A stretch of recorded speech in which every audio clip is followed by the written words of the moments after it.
Hi friend, welcome back to our YouTube channel study with Karan. आज हम लोग पढ़ेंगे मैथ्स का चैप्टर नंबर 2 क्लास 10 का पॉलिनोमियल्स। तो सबसे पहले हम देखते हैं कि पॉलिनोमियल्स क्या होता है। सबसे पहले हम इंट्रोडक्शन पार्ट कवर करते हैं, उसके बाद देखेंगे इस चैप्टर में क्या क्या इंपॉर्टेंट टॉपिक्स है। तो चलिए स्टार्ट करते हैं पॉलिनोमियल की डेफिनेशन के साथ। तो डेफिनेशन क्या है पॉलिनोमियल की? Polynomials are algebraic expression that consist of variables and coefficient in which the exponents of all variables should be a whole number। तो कहने का क्या मतलब है, पॉलिनोमियल्स ऐसे अलजेब्रिक एक्सप्रेशन होते हैं जो कि वेरिएबल्स और कोएफिशिएंट से मिलके बनते हैं, और इसमें जो भी वेरिएबल हम लेते हैं, वेरिएबल की जो पावर होनी चाहिए वो क्या होनी चाहिए, होल नंबर होना चाहिए। आप सबको पता है होल नंबर क्या होता है, जो कि 0 से स्टार्ट होता है और आगे तक हम उसको काउंट कर सकते हैं। 0 1 2 3 4 5 एंड सो ऑन, सारे नंबर क्या होते हैं, होल नंबर होते हैं। तो याद रखिए कि पॉलिनोमियल्स एक अलजेब्रिक एक्सप्रेशन है जिसमें जितने भी वेरिएबल्स होंगे सबकी पावर क्या होनी चाहिए, होल नंबर होना चाहिए। तो देखते हैं एग्जांपल। जैसे एग्जांपल क्या है, 3x की पावर 1 + 5। तो इसमें वेरिएबल क्या है, x, और x की जो पावर है वो कितनी है, 1 है। इसलिए अलजेब्रिक एक्सप्रेशन को क्या कह सकते हैं हम, एक पॉलिनोमियल कह सकते हैं। दूसरा एग्जांपल देखते हैं, 3x² + 4x + 5। इसमें भी जो भी वेरिएबल है वो हमारा क्या है, x है, और x की पावर कितनी है, यहाँ पे 2 है और 1 है, और 2 भी एक होल नंबर है और 1 भी एक होल नंबर है, इसलिए ये भी क्या है, पॉलिनोमियल है। तो पॉलिनोमियल क्या होता है, एक ऐसा अलजेब्रिक एक्सप्रेशन जिसमें जो भी वेरिएबल होगा उसकी पावर क्या होनी चाहिए, होल नंबर होना चाहिए। तो सबको पॉलिनोमियल क्लियर हो गया। दूसरी जो चीज है इसमें क्या है, याद होनी चाहिए, डिग्री ऑफ ए पॉलिनोमियल। दूसरी चीज हमें क्या बेसिक पता होना चाहिए, डिग्री ऑफ पॉलिनोमियल क्या होता है। तो डिग्री ऑफ पॉलिनोमियल क्या होता है, the highest power of the variable in a polynomial is called degree of the polynomial. तो कहने का क्या मतलब है कि जो भी वेरिएबल है उस वेरिएबल की जो भी हाईएस्ट पावर होगी पॉलिनोमियल के अंदर, तो वो पावर ही क्या कहलाती है, degree of the polynomial. Example देखते हैं, 3x² + 4x की पावर 1 + 5। तो यहाँ पे जो वेरिएबल है वो क्या है, हमारा x है। यहाँ पे x की पावर कितनी है, 2 है। यहाँ पे x की पावर कितनी है, 1 है। तो 2 और 1 में सबसे ज्यादा क्या है, 2 है, इसलिए जो डिग्री होगी इस पॉलिनोमियल की वो कितनी होगी, 2 होगी। एक और एग्जांपल देखते हैं, 3x² + 3x की पावर 1 + 4x की पावर 4। तो यहाँ पे वेरिएबल क्या है हमारा x है। यहाँ पे x की पावर कितनी है, 2 है। यहाँ पे x की पावर कितनी है, 1 है। यहाँ पे x की पावर कितनी है, 4 है। तो 1 2 और 4 में सबसे ज्यादा क्या है, 4 है, इसलिए इस पॉलिनोमियल की डिग्री क्या है, 4 है। तो सबको डिग्री क्लियर हो गया। इसके बाद क्या है, हम पॉलिनोमियल को डिग्री के अकॉर्डिंग भी डिवाइड कर सकते हैं अलग अलग कैटेगरी में। तो ये बेसिक चीज है, ये भी हमें पता होना चाहिए। तो यहाँ पे मैंने लिख रखा है, types of polynomials on the basis of degree. Degree के हिसाब से पॉलिनोमियल को अलग अलग कैटेगरी में बांट सकते हैं। तो मैंने 4 कैटेगरी लिखा है, मेनली ये 4 कैटेगरी एनसीईआरटी में मेंशन होता है, और ये मेनली ये 4 कैटेगरी हमें याद होना चाहिए। तो सबसे पहला कौन सा है, लीनियर पॉलिनोमियल। लीनियर पॉलिनोमियल क्या होता है, जिसकी डिग्री 1 हो, यानी वो पॉलिनोमियल जिसमें वेरिएबल की हाईएस्ट पावर कितनी हो, 1 हो, उस पॉलिनोमियल को हम लीनियर पॉलिनोमियल कहते हैं। एग्जांपल के लिए 3x + 5, यहाँ x की पावर कितनी है, 1 है, इसलिए किसके अंदर आया है, लीनियर पॉलिनोमियल के अंदर आया है। यहाँ पे भी x की पावर कितनी है, 1 है, और 1 ही हाईएस्ट पावर है, इसलिए क्या होगा, डिग्री कितनी होगी, 1 होगी, इसलिए पॉलिनोमियल किसके अंदर आएगा, लीनियर पॉलिनोमियल के अंदर। दूसरा है हमारा क्वाड्रेटिक पॉलिनोमियल। क्वाड्रेटिक पॉलिनोमियल क्या होता है, वो पॉलिनोमियल जिसकी डिग्री कितनी हो, 2 हो। एग्जांपल के लिए 3x की पावर 3x² + 3x + 1। तो यहाँ पे वेरिएबल क्या है, x है, और x की जो हाईएस्ट पावर कितनी है, 2 है, यानी डिग्री कितनी हो गई, 2 हो गई। तो जिस पॉलिनोमियल की डिग्री 2 होती है वो हमारे किसके अंदर आते हैं, क्वाड्रेटिक पॉलिनोमियल के अंदर आते हैं। तीसरा है हमारा क्यूबिक पॉलिनोमियल। क्यूबिक पॉलिनोमियल क्या होता है, वो पॉलिनोमियल जिसकी डिग्री कितनी होती है, 3 होती है। एग्जांपल के लिए 3x की पावर 3 + 2x² + 1। तो इसमें जो वेरिएबल है उसकी हाईएस्ट पावर कितनी है, 3 है, यानी डिग्री कितनी हो गई, 3 हो गई। तो जो भी पॉलिनोमियल जिसकी डिग्री कितनी होगी, 3 होगी, वो किसके अंदर आता है, क्यूबिक पॉलिनोमियल के अंदर आता है। चौथा क्या है हमारा, बाइक्वाड्रेटिक पॉलिनोमियल। बाइक्वाड्रेटिक में क्या होता है, डिग्री कितनी होनी चाहिए, 4 होनी चाहिए। जिस भी पॉलिनोमियल की डिग्री कितनी होगी, 4 होगी, वो पॉलिनोमियल किसके अंदर आता है, हमारा बाइक्वाड्रेटिक पॉलिनोमियल के अंदर आता है। एग्जांपल के लिए देखते हैं, 4x की पावर 4 + 2x³। तो यहाँ पे वेरिएबल क्या है, x है, x की पावर 4 है और 3 है, तो डिग्री कितनी होगी, जो भी हाईएस्ट पावर होती है वो डिग्री होती है, तो डिग्री कितनी होगी, 4। डिग्री 4 है, यानी किसके अंदर आएगा, बाइक्वाड्रेटिक पॉलिनोमियल के अंदर आएगा। दूसरा एग्जांपल देखते हैं, 4x की पावर 4 +5, तो यहाँ पे जो डिग्री है वो कितनी है 4 है, इसलिए किसके अंदर आता है बाय क्वाड्रेटिक पॉलिनोमियल के अंदर आता है। तो ये हमारा इंट्रोडक्शन पार्ट था जिसमें हमने पॉलिनोमियल को कवर कर लिया है, डिग्री क्या होता है पॉलिनोमियल के इसको कवर कर लिया है, और तीसरी चीज डिग्री के हिसाब से पॉलिनोमियल को किस किस कैटेगरी में बांट सकते हैं वो भी हमने कवर कर लिया है। इसके बाद आइए देखते हैं कि इस चैप्टर में हमें कौन कौन से इंपॉर्टेंट टॉपिक्स पढ़ने हैं। तो चलिए दोस्तों स्टार्ट करते हैं पहले टॉपिक के साथ। तो जो पहला टॉपिक है वो सबसे इंपॉर्टेंट टॉपिक है पूरे चैप्टर का, और वो क्या है जीरो ऑफ द पॉलिनोमियल। इसी के ऊपर पूरा चैप्टर है, जो पॉलिनोमियल चैप्टर है क्लास 10 का, वो पूरा का पूरा किसके ऊपर है जीरो ऑफ द पॉलिनोमियल। तो सभी लोग बिल्कुल ध्यान से इस टॉपिक को समझेंगे। तो सबसे पहले मैं डेफिनेशन बता देता हूँ जीरो ऑफ द पॉलिनोमियल क्या होता है।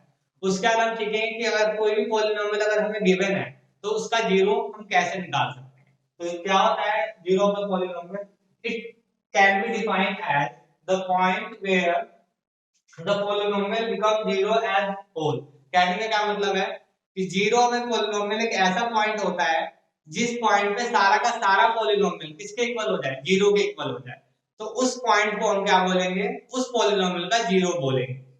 एग्जांपल के लिए देखते हैं, जैसे एक पॉलिनोमियल हमारा मान लेते हैं हमारा एक पॉलिनोमियल p है जिसमें हमने वेरिएबल किस फॉर्म में यूज किया है x के फॉर्म में यूज किया है, और जो हमारा पॉलिनोमियल है वो क्या है 3x² + 3x - 6।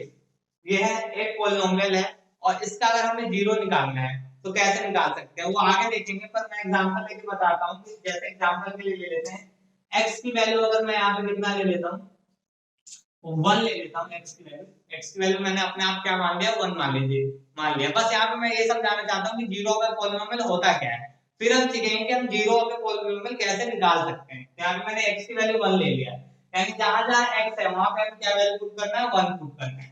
तो p की जगह मैंने यहाँ पे पुट कर दिया 1, क्योंकि यहाँ x है तो यहाँ पे क्या कर दिया मैंने 1।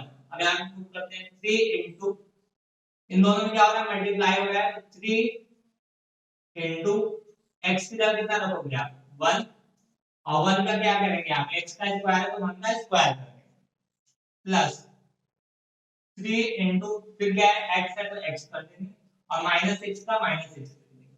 ठीक है, अब मैं इसको आगे कैलकुलेट करता हूं तो क्या आएगा 1 का स्क्वायर 1 होगा, 3 मल्टीप्लाई होगा तो क्या होगा 3 हो जाएगा, 3 इनटू 1 कितना हो जाएगा 3 हो जाएगा, और -6 का 6 हो जाएगा। 3 प्लस 3 कितना हो गया 6, और उसमें से 6 जाएगा कितना हो गया 0।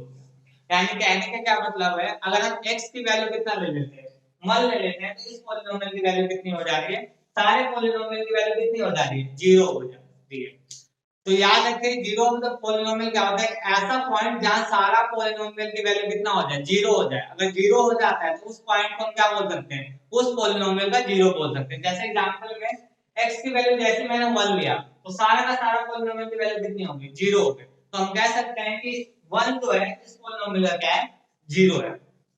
क्लियर है, तो हम लिख सकते हैं 1 इज 0 ऑफ द किसका कौन से पॉलिनोमियल का 3x² + 3x - 6।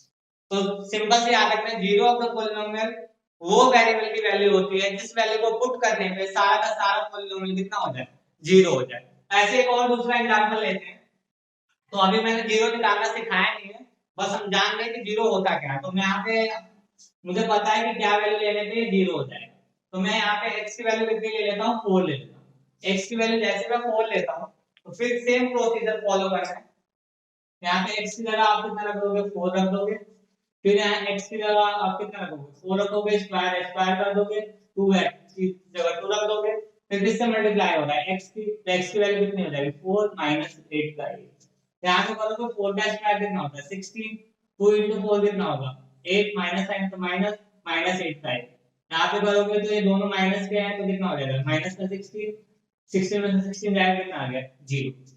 तो यहाँ पे भी देखिए जैसे मैं x की वैल्यू कितना ले रहा हूँ 4 ले रहा हूँ, ये सारा का सारा पॉलिनोमियल की वैल्यू कितनी हो जा रही है 0 हो जा रही है। तो याद रखना कि जीरो में पॉलिनोमियल का क्या मतलब होता है जो भी वेरिएबल हमने उस पॉलिनोमियल यूज किया है उसकी क्या क्या कौन सी वैल्यू लें कि सारा का सारा पॉलिनोमियल क्या हो जाए 0 हो जाए। तो जिस वैल्यू पे सारा का सारा पॉलिनोमियल क्या हो जाए 0 हो जाए उस वैल्यू को हम क्या बोलते हैं उस पॉलिनोमियल का 0 कहते हैं। जैसे इस एग्जांपल में x की वैल्यू जैसे मैंने 4 लिया, ये सारा का सारा पॉलिनोमियल की वैल्यू कितनी हो गई 0 हो गई, तो हम कह सकते हैं जो 4 है इस पॉलिनोमियल का क्या है जीरो है। तो लिख सकते हैं यहाँ पे 4 is zero of the polynomial. कौन सा polynomial? X square minus 2x minus 3। तो 4 क्या है? इस पॉलिनोमियल का जीरो है। तो मैं एक बार और रिपीट कर देता हूँ, जीरो ऑफ द पॉलिनोमियल का मतलब क्या होता है? एक ऐसा पॉइंट जिस पॉइंट पे सारे पॉलिनोमियल की वैल्यू कितनी हो जाए, जो भी पॉलिनोमियल साथ सब मिला के पॉलिनोमियल की वैल्यू कितनी हो जाए, जीरो हो जाए, तो उस पॉइंट को हम क्या बोलते हैं? उस पॉलिनोमियल का जीरो बोल सकते हैं। एग्जांपल मैंने दो लेके समझा दिया है। अब हम देखते हैं कि कोई भी पॉलिनोमियल है तो उसका जीरो हम कैसे निकाल सकते हैं। तो इस चैप्टर में हमें एक तरीका सीखना है। कौन सा तरीका सीखना है? Factorization method. हमें ये सीखना है कि फैक्टराइजेशन मेथड के थ्रू कोई पॉलिनोमियल है तो उसके जीरोस हम कैसे निकाल सकते हैं। और इस चैप्टर में हमें पॉलिनोमियल मेनली दो पॉलिनोमियल के बारे में पढ़ना है, क्वाड्रेटिक एंड क्यूबिक। और मेनली जितने भी क्वेश्चन आते हैं इस चैप्टर में ज्यादातर क्वाड्रेटिक पॉलिनोमियल के बारे में आते हैं। तो हम लोग आज सबसे पहले सीखेंगे कि अगर कोई क्वाड्रेटिक पॉलिनोमियल है, जैसे मैंने यहाँ पे दो क्वाड्रेटिक पॉलिनोमियल ले रखे हैं, तो इसके जीरोस कैसे निकाल सकते हैं। यहाँ पे मैंने डायरेक्ट मान लिया था x की वैल्यू 1 और x की वैल्यू 4 है, 4 और 1 रखने पे क्या आ गया था? जीरो आ गया। पर हम ऐसे अगर पॉलिनोमियल कोई नया आ जाए तो हम ऐसे तुक्के से नहीं पता लगा सकते हैं कि x की क्या वैल्यू रखने पे जीरो आ जाए। तो इसके लिए एक तरीका है। कौन सा तरीका है? फैक्टराइजेशन मेथड है। तो हम आइए देखते हैं कि फैक्टराइजेशन मेथड को कैसे अप्लाई करेंगे क्वाड्रेटिक इक्वेशन में और कैसे उस क्वाड्रेटिक पॉलिनोमियल का हम जीरो निकाल सकते हैं। तो देखते हैं किसी भी क्वाड्रेटिक पॉलिनोमियल का जीरो कैसे निकाल सकते हैं। मैं पहले भी बता चुका हूं कि क्वाड्रेटिक पॉलिनोमियल कौन सा पॉलिनोमियल होता है जिसमें वेरिएबल की जो हाईएस्ट पावर हो कितनी होती है? 2 होती है। फिर भी मैं एक बार आपको क्वाड्रेटिक पॉलिनोमियल का जनरल फॉर्म लिख के दिखा देता हूं। तो जनरल फॉर्म मैं यहाँ पे लिख के दिखा देता हूं। जनरल फॉर्म क्या होता है? जनरल फॉर्म होता है ax स्क्वायर। यहाँ पे आप कुछ भी मान सकते हो, कोई वेरिएबल मान सकते हो, तो मैं a मान के चलता हूँ, bx प्लस c। कोई भी क्वाड्रेटिक पॉलिनोमियल इस फॉर्म के अंदर ही होता है। एग्जांपल के लिए जैसे मैं लिख देता हूँ 3x square plus 3x plus या माइनस ले लो माइनस का 6। तो ये हमारा क्या है? क्वाड्रेटिक पॉलिनोमियल है, क्योंकि इसमें जो पॉलिनोमियल है उसकी जो वेरिएबल की जो हाईएस्ट पावर है कितनी है? 2 है। और इस ये पॉलिनोमियल इस फॉर्म को भी मैच कर रहा है। और दूसरा एग्जांपल ले लेते हैं। ये पहला एग्जांपल हो गया। दूसरा एग्जांपल मैं ले लेता हूं x स्क्वायर माइनस का 8। तो ये भी एक क्वाड्रेटिक पॉलिनोमियल है, क्योंकि इस पॉलिनोमियल में जो हाईएस्ट पावर है वेरिएबल की वो कितनी है? 2 है। और ये पॉलिनोमियल भी इस फॉर्म को मैच करता है। कैसे? यहाँ पे x स्क्वायर है, यानी x का वैल्यू उसने लिखा है, a की वैल्यू कितनी होगी? 1 होगी। यहाँ पे x वाला चीज नहीं ओमिटेड है, इसका मतलब क्या होगा? जो b की वैल्यू है वो कितनी है? 0 है। तो 0x लिखने का कोई मतलब नहीं बनता है। और c की वैल्यू यहाँ पे कितनी है? 8 है। और एक चीज और आपको क्या रखना है? याद रखना है, कोफिशिएंट। कोफिशिएंट क्या होता है? तो कोफिशिएंट का मतलब क्या होता है? जो भी नंबर वेरिएबल के साथ मल्टीप्लाई में रहता है उस नंबर को हम क्या बोलते हैं? उस वेरिएबल का कोफिशिएंट बोलते हैं। जैसे कि x स्क्वायर का अगर मुझे इसमें कोफिशिएंट पूछेगा तो वो कितना होगा? 3 होगा। अगर x का कोफिशिएंट पूछेगा तो कितना होगा? वो भी 3 होगा इस केस में। तो कोफिशिएंट का मतलब क्या होता है? जो भी नंबर वेरिएबल के साथ मल्टीप्लाई होता है उसको क्या बोलते हैं? कोफिशिएंट बोलते हैं।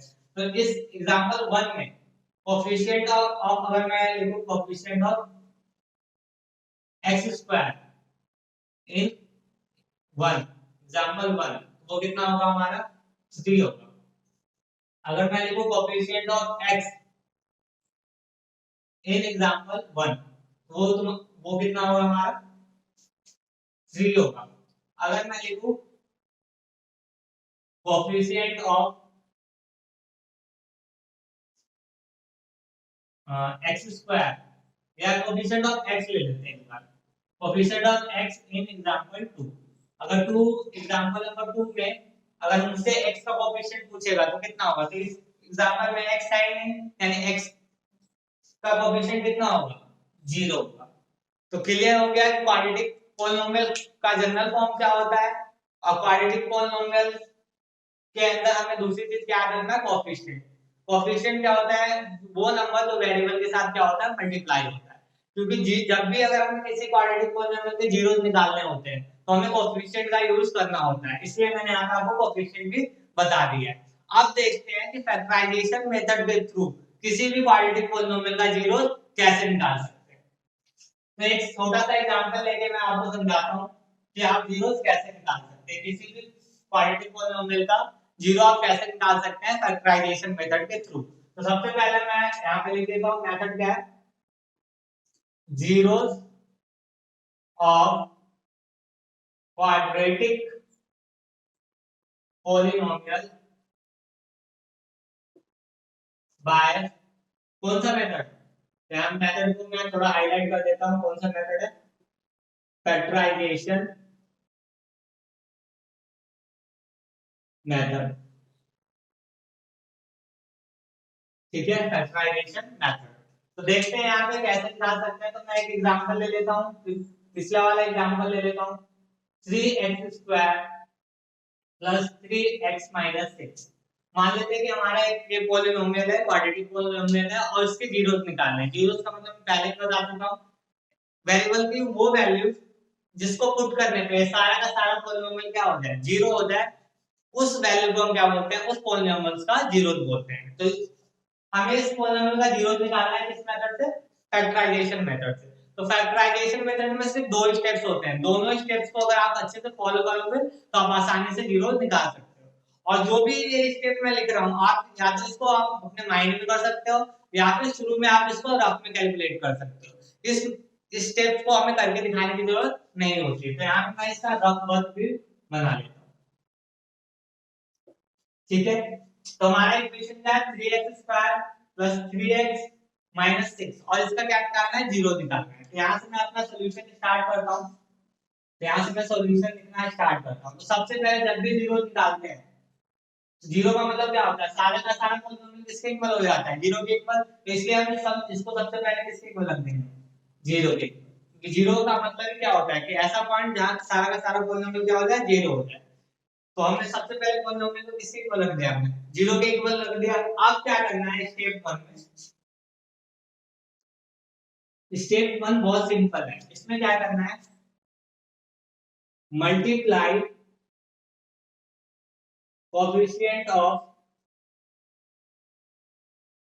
x स्क्वायर एंड कांस्टेंट पहले स्टेप में क्या करते हैं, रफ में कर सकते हो या आप दिमाग में कर सकते हो। तो क्या करना है, multiply coefficient of x square and constant. तो स्टेप 1 में क्या करना होता है, जो भी x स्क्वायर का कोएफिशिएंट है और जो कांस्टेंट है उसकी क्या कर लो, आप मल्टीप्लाई कर लो। तो क्या है, x स्क्वायर का कोएफिशिएंट कितना है, 3, और जो कांस्टेंट है वो कितना है, माइनस का 6। तो इसकी मल्टीप्लाई कर लेते हैं। जैसे मल्टीप्लाई करूंगा तो 3 into -6 कितना आ जाएगा हमारा, माइनस का 18 आ जाएगा। कितना आ जाएगा, माइनस का 18 आ जाएगा। अब देखते हैं हम स्टेप 2। स्टेप 2 हमारा इंपॉर्टेंट स्टेप होता है। ठीक है, इसमें हमें थोड़ा बहुत सोचना होता है या फिर फैक्टराइज कैसे हो सकता है, वो मेन स्टेप हमारा स्टेप 2 होता है। स्टेप 2 में क्या करते हैं, सबसे पहले आप कोएफिशिएंट ऑफ x लिखो। क्या लिखो, कोएफिशिएंट ऑफ x। तो कोएफिशिएंट ऑफ x कितना है हमारा, 3 है। कोएफिशिएंट ऑफ x कितना है, 3 है। 3 को लिख लिया। फिर 3 के हमें दो हिस्से करने होते हैं। कितने हिस्से करने होते हैं, दो हिस्से करने होते हैं। 3 के हमें इस तरीके से हिस्से करने होते हैं, यानी उन दोनों हिस्से को जोड़ने पे या घटाने पे कितना आ जाए, जो कोएफिशिएंट है उतना आ जाए। जोड़ने या घटाने पे कितना आ जाए, यही कोएफिशिएंट आ जाए, यानी कितना आ जाए, 3 आ जाए। तो मल्टीप्लाई करने पे कितना आना चाहिए, जितना कि स्टेप 1 में आया था। कितना आना चाहिए, जितना कि स्टेप 1 में आना चाहिए आया था। तो हमें 3 के दो हिस्से करने हैं, उन दोनों हिस्से को जोड़ने या घटाने पे तो हमें 3 मिल जाए, पर उनके मल्टीप्लाई करने पे कितना आ जाए, माइनस का 18 आ जाए। तो बताइए 3 के दो हिस्से जिसको जोड़ने पे कितना है, 3 आए, तो मल्टीप्लाई करने पे कितना आ जाए, माइनस का 18 आ जाए। तो सिंपल है, 6 और 3, 6 और 3 को मल्टीप्लाई करोगे तो आपको कितना आएगा, 18 आ जाएगा। और 6 में से जब 3 माइनस होगा तो कितना आ जाएगा, 3 आ जाएगा। 3 आ जाएगा, यानी हम 3 को क्या लिख सकते हैं, दो हिस्सों में हमें लाने क्या, प्लस का 3 लाना है। तो 6 में से कितना घटाना है, 3 घटाना है। तो 3 को मैं ले लेता हूँ माइनस का और 6 को किसका ले लेता हूँ, प्लस का। और मैंने यहाँ पे 3 को माइनस में इसलिए लिया है क्योंकि मल्टीप्लाई करने पे कितना आना चाहिए हमारा, माइनस का 18। अब देखो 6 में से जब 3 माइनस होगा तो प्लस का 3 आ जाएगा, और जब 6 में 3 की मल्टीप्लाई होगी -3 की मल्टीप्लाई होगी तो माइनस का 18 आ जाएगा। तो हमारी कंडीशन सेटिस्फाई हो। कंडीशन क्या थी कि जोड़ने या घटाने पे कोएफिशिएंट ऑफ x आ जाए, यानी क्या आ जाए 3 आ जाए, तो मल्टीप्लाई करने पे कितना आ जाए जो हमने स्टेप 1 में किया था उतना आ जाए। तो दोनों चीजें कंडीशन सेटिस्फाई होगी जब मैंने -3 लिया और 6 लिया। अब क्या करना है, इतना स्टेप करने के बाद यहाँ पे वापस आ जाना है। अब यहाँ पे वैल्यू पुट कर देना है। क्या करना है, 3x² को तो वैसे ही लिखना है। अब आपने 3x के कितने हिस्से कर दिए, 2 हिस्से, तो पहले आप दोनों हिस्सों को लिख दो। पहला क्या है माइनस का 3 और ये किसका किसका कोएफिशिएंट का हिस्सा है x का, तो इसके आगे क्या लगा देंगे हम x लगा देंगे। ठीक है, अगला अभी हम x की बात कर रहे हैं, x को दो हिस्सों में डिवाइड कर लिया था, तो अगला हिस्सा क्या हमारा 6 और कैसा प्लस का प्लस लिख देंगे। ये भी किसका हिस्सा था, कोएफिशिएंट ऑफ x का था, इसलिए इसके आगे क्या लिख दिया हमने x लिख दिया। अब बचा क्या -6, तो माइनस का 6 का 6 क्लियर है। इतना करने के बाद हमें मतलब चार हिस्से मिल जाएंगे। अब चार हिस्सों में क्या करना है, दो दो के हिस्से बनाना है। तो सबसे पहले इन दोनों का हिस्सा बना लेता हूं मैं और इन दोनों का हिस्सा बना लेता हूं। इन दोनों का हिस्सा बनाने के बाद इन दोनों में देखते हैं कि कॉमन क्या है, एक जैसी चीजें क्या है। तो इन दोनों में कॉमन क्या है, देखो 3 के टेबल में 3 भी आता है और यहाँ पे x² है, यहाँ पे x है, यानी यहाँ पे हम क्या कॉमन ले सकते हैं, 3 कॉमन ले सकते हैं और क्या कॉमन ले सकते हैं, x कॉमन ले सकते हैं। यहाँ पे आप कॉमन ले लो 3x, यहाँ पे 3 से 3 में डिवाइड होगा कितना बचेगा 1 और x से x² में डिवाइड दोगे तो कितना बचेगा x। तो यहाँ पे देखो 3 भी बाहर आ गया और x भी आ गया, सब कुछ बाहर आ गया तो क्या बचा 1। अब इसमें कैसा साइन है माइनस का, तो माइनस का क्लियर है। ऐसे इन दोनों में कॉमन क्या है, 6 यहाँ पे भी 6 यहाँ पे भी, तो 6 कॉमन आ जाएगा। तो यहाँ पे क्या बचेगा x, 6 के टेबल में 6 कितनी बार में आता है 1 बार में, तो 1 इक्वल टू 0। इतना करने के बाद अब हमेशा देखोगे कि दो चीजें आपको एक जैसी मिलेगी। हमेशा अगर आप सही तरीके से सॉल्व करोगे तो हमेशा दो चीजें एक जैसी मिलेगी। आप क्या करेंगे, इन दोनों को भी कॉमन ले लेंगे। जैसे मैं इन दोनों को कॉमन लूंगा, x-1 यहाँ पे भी है, x-1 यहाँ पे भी है। जैसे आप x-1 कॉमन ले लोगे तो यहाँ क्या बचेगा 3x बचेगा और यहाँ क्या बचेगा 6 बचेगा और इक्वल टू में क्या है 0 है। इसके बाद क्या करना है, एक बार इसको 0 के इक्वल रख देंगे और एक बार इसको 0 के इक्वल रख देंगे।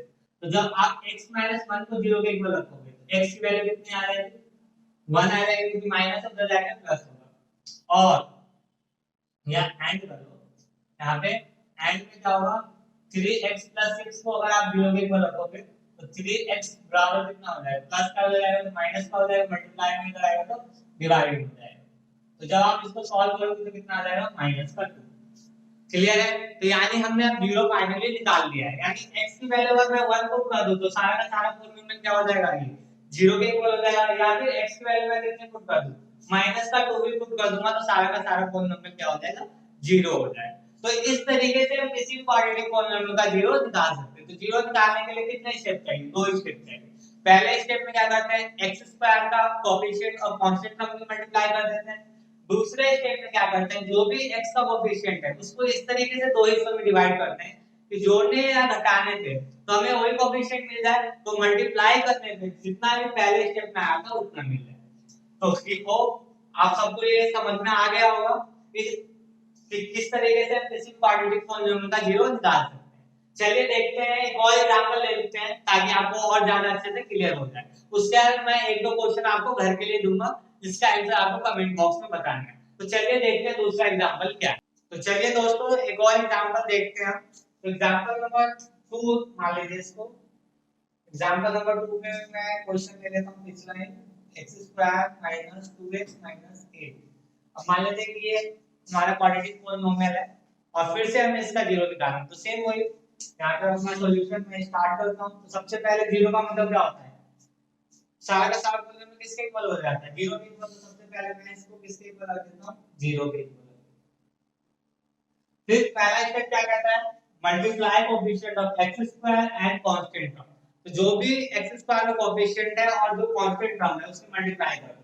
तो x² के आगे को कुछ नहीं लिखा है तो क्या होगा 1 होगा, यानी x² कोएफिशिएंट कितना हो गया 1 और 1 में हमें किससे मल्टीप्लाई करनी है कांस्टेंट टर्म। तो कांस्टेंट टर्म कितना है हमारा -8। तो जैसे आप मल्टीप्लाई करोगे कितना आ जाएगा -8। सेकंड स्टेप में क्या लेना होता है हमें कोएफिशिएंट ऑफ x।